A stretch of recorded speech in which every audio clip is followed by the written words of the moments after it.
शुभ संध्या। आप सबको मेरे यूट्यूब चैनल में स्वागत है।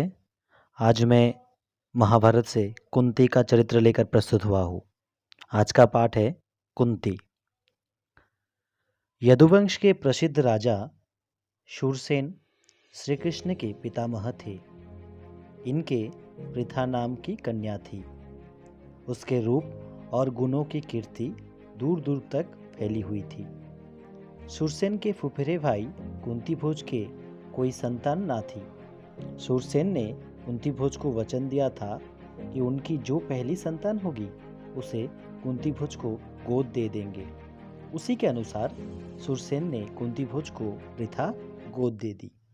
कुंतीभोज के यहाँ आने पर पृथा का नाम कुंती पड़ गया।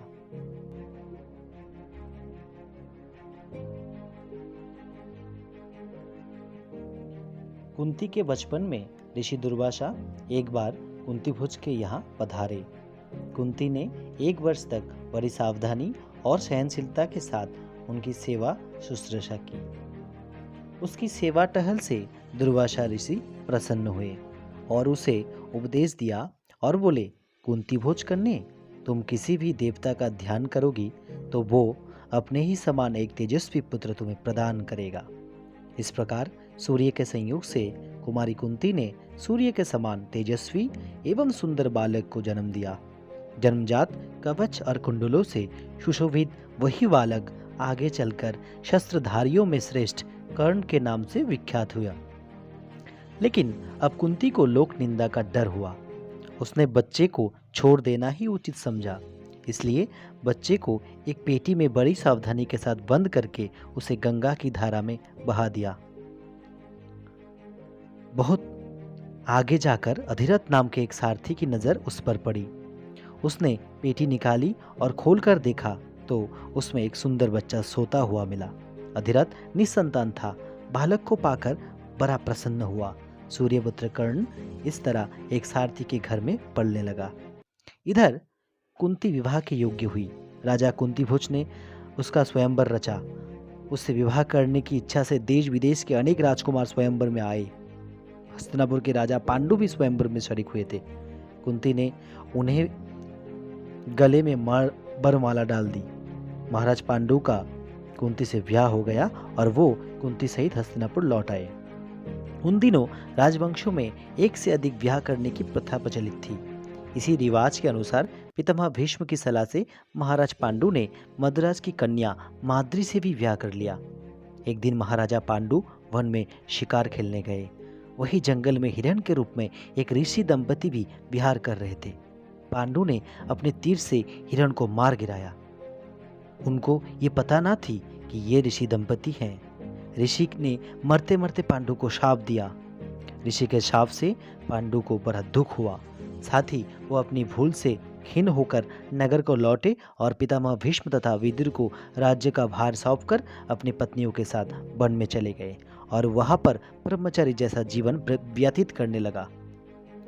कुंती ने देखा कि महाराज को संतान लालसा तो है, लेकिन ऋषि के शापवश वो संतान उत्पत्ति नहीं कर सकते। अतः उसने विवाह से पूर्व दुर्वासा ऋषि से पाए वरदानों का पांडु से जिक्र किया। उनके अनुरोध से कुंती और माद्री ने देवताओं के अनुग्रह से 5 पांडवों को जन्म दिया। वन में ही 5 का जन्म हुआ और वही तपस्वियों के संग में पलने लगे। अपनी दोनों स्त्रियों तथा बेटों के साथ महाराज पांडु कई वर्ष वन में ही बिताए। वसंत ऋतु थी। सारा वन आनंद से डूबा हुआ था और प्रतीत हो रहा था कि वन में आनंद का मौसम समाया हुआ है। महाराज पांडु माद्री के साथ प्रकृति की इस उद्गारमय सुषमा को निहार रहे थे। ऋषि के शाप का असर हो गया। तत्काल उनकी मृत्यु हो गई। माद्री के दुख का पार न रहा। पति के मृत्यु का वो कारण बनी, ये सोचकर पांडु के साथ वो भी चल बसे। इस दुर्घटना से कुंती और 5 पांडव के शोक की सीमा न रही, पर वन के ऋषि मुनियों बहुत समझा बुझाकर उनको शांत किया और उन्हें हस्तिनापुर ले जाकर पितामह भीष्म के सुपुर्द किया। युधिष्ठिर की उस समय उम्र केवल 16 वर्ष ही था। हस्तिनापुर के लोगों ने जब ऋषियों से सुना कि वन में पांडु की मृत्यु हो गई तो उनको शोक की सीमा न रही। सारे लोग दुख के सागर में डूब गए।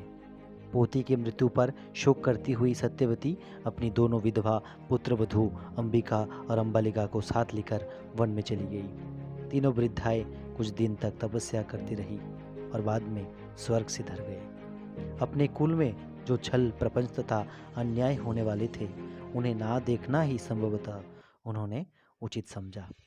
यही समाप्त होता है कुंती का चरित्र। उम्मीद है आप सबको बहुत पसंद आया होगा। अगर आप मेरे चैनल में नए हैं तो जल्दी सब्सक्राइब करिए, मेरे वीडियो को लाइक कीजिए, शेयर करिए और आने वाले वीडियो की प्रतीक्षा करिए। धन्यवाद, बहुत बहुत धन्यवाद।